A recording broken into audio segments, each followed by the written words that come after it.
Howdy, welcome to another String 'em Up top list.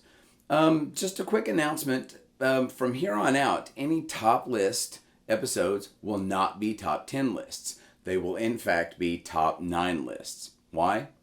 Well, because everyone does top 10s and I'd like to do something a bit different.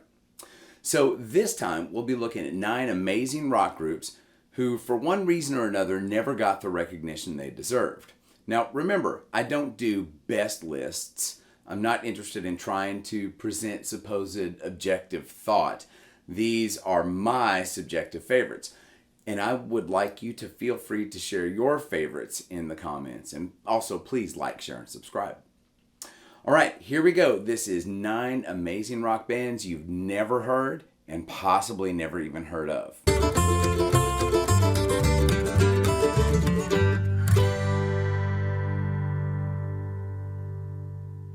Number 9, Suddenly Tammy. Now, Suddenly Tammy really caught my ear in 1995 because they were a piano trio. That's piano, bass, and drums.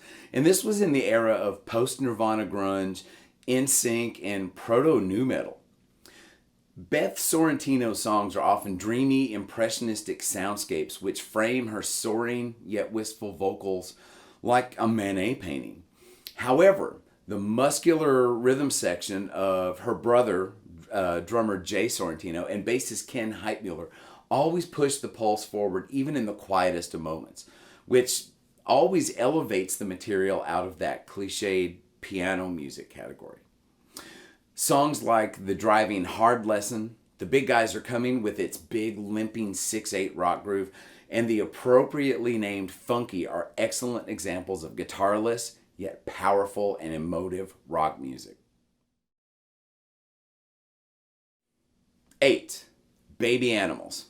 I only have the 1991 self-titled debut album by Australian rock group Baby Animals, and man, this one's a banger. I'll be honest, I never tracked down the others simply because I didn't want to be disappointed by subsequent releases. I wanted to savor this near perfect album. And God, this band rocks hard with tons of loud guitars, big melodic choruses, Stones-like swagger, and snarling Sunset Strip style attitude. And Susie DeMarcy's voice is gargantuan. At times it's reminiscent of Ezra Mohawk. Now, she sang the Schoolhouse Rock song Sufferin' Till Suffrage, if you remember that one. And she also really reminds me of Ellen Foley, who was Meatloaf's duet partner on Paradise by the Dashboard Light. At other times, she sounds quite startlingly like the future Lizzie Hale's fairy godmother or something. While tracks like Painless and Make It End showcase the band's textural side, Baby Animals shine on the thrashing Waste of Time, the frantic Rush You, and the Judas Priest-inspired riffage of Working for the Enemy. And here's the icing on the cake. Susie just looks so cool holding that Firebird on the album cover. Number 7, Jason and the Scorchers. Now, they're one of the original, and I've always thought the best of all the cowpunk bands. I saw them in 1986 on their Still Standing tour, and they were really a sight to behold. They were equal parts hard rock and classic country, and I found them to be one of the most fascinating groups I had ever seen. But anytime I ever tried to describe them, I always came up short.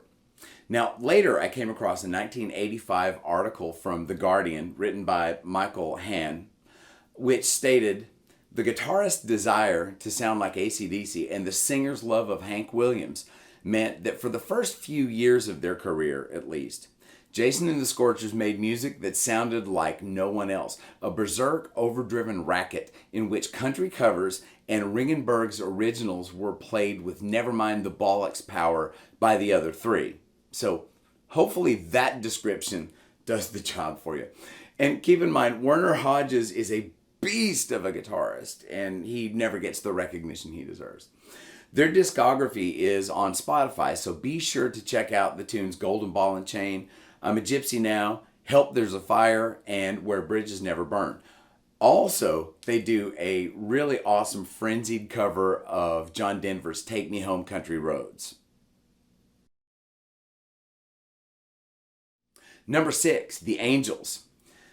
Now, outside of Australia, they were known as Angel City, and they're my second favorite band from down under. Singer and bassist Doc Neeson and guitarists Rick and John Brewster wrote great tunes and bashed them out with hard-rocking bar band Abandon, instantly drawing comparisons to AC/DC.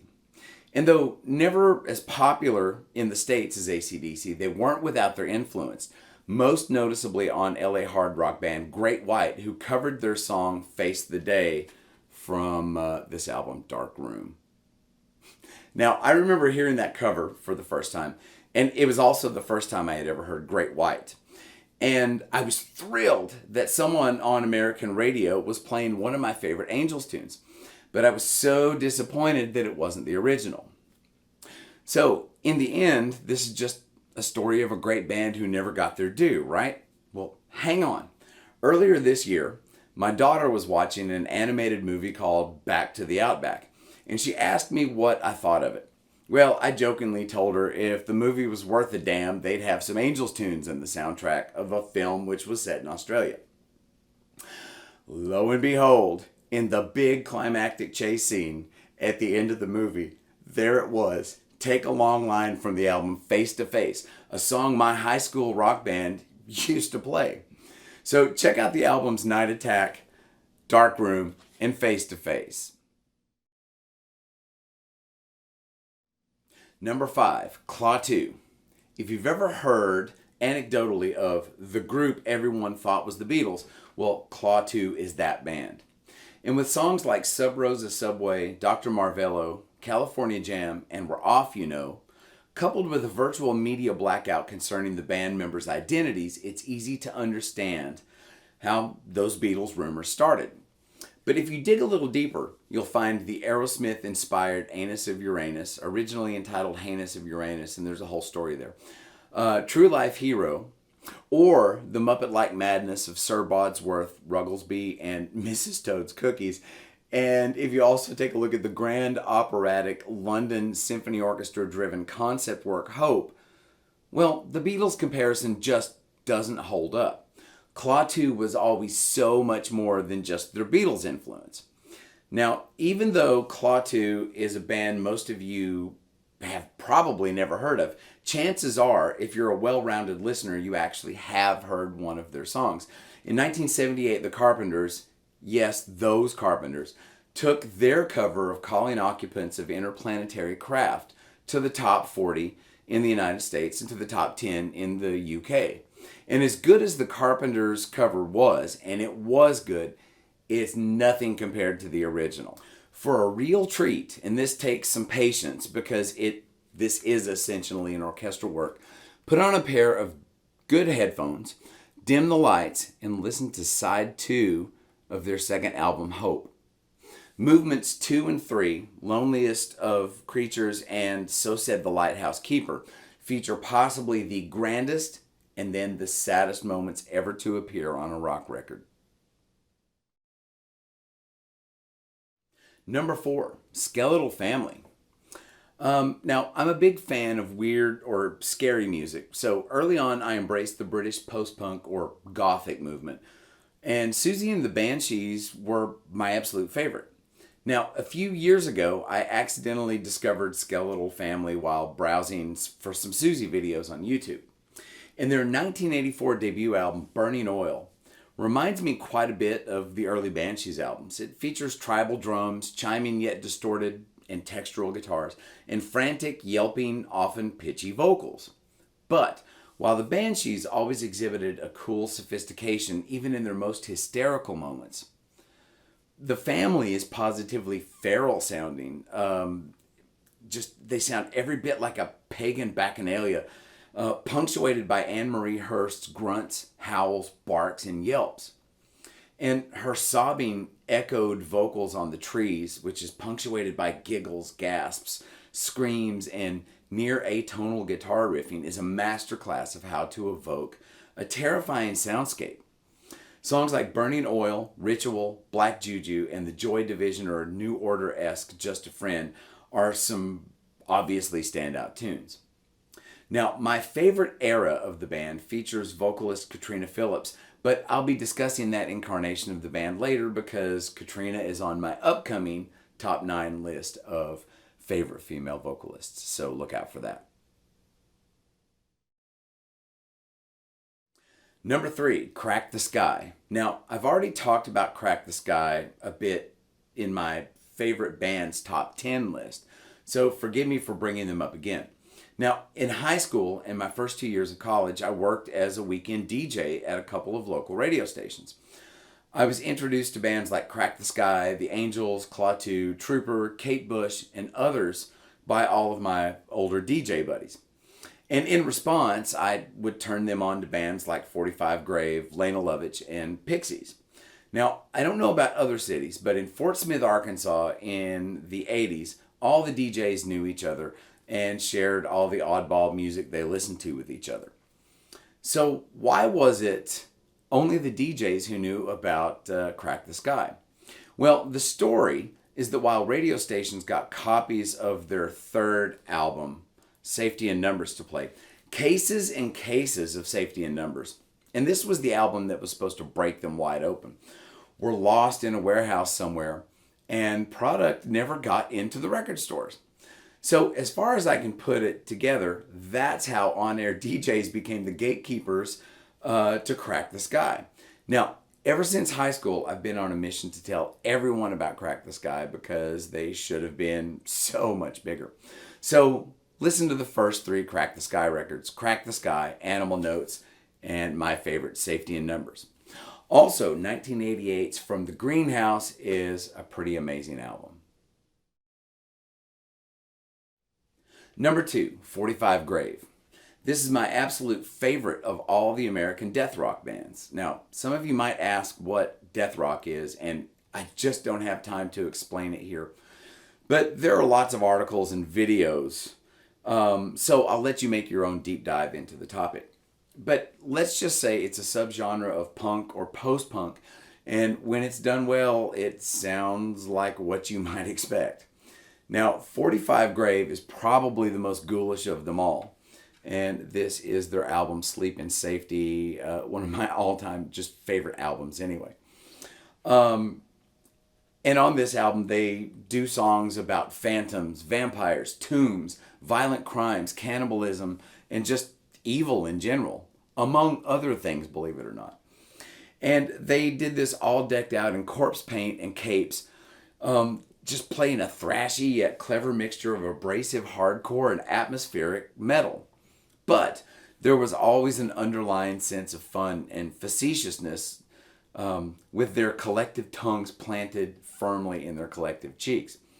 Singer Dinah Cancer and guitarist Paul Cutler led bassist Rob Graves and drummer Don Balls through flailing chaotic outbursts on songs like Violent World, Wax, and Black Cross. To campy surf rock, riboflavin flavored non-carbonated polyunsaturated blood, and their other surf tunes, Surf Bat. But they also played songs, in a slightly progressive territory. Again, Black Cross, Slice of Life, La Tumba, and Phantoms. And here's the kicker. Paul Cutler's guitar playing, including solos no less, demonstrated a level of virtuosity lacking in the LA punk scene in general. One final thing. One of the most frightening moments of my life was falling asleep to this album. I was okay until La Tumba came on. And that song rattled me so hard that I had to sleep with the lights on and put on some nice, safe Black Sabbath to lull me to sleep. Number 1, C'est Soignon. Now, I'm not sure what's up with Korea, but I absolutely love it. I discovered C'est Soignon in the fall of 2019 when the algorithm kept suggesting a live performance of C'est Soignon playing The Wave.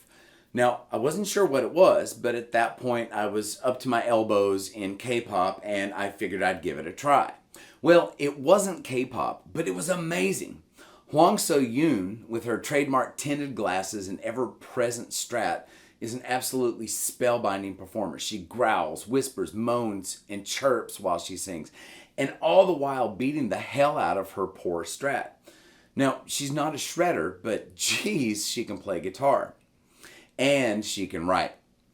Drummer Changto and bassist Fancy Kim's rhythm section are a rock, kind of like the proverbial unmovable object pitted against So Yoon's irresistible force. I would guess I watched that clip of The Wave probably 20 times that night, and then probably another 20 when I woke up the next morning. I bought everything I could find, and my daughter and I listened to them constantly.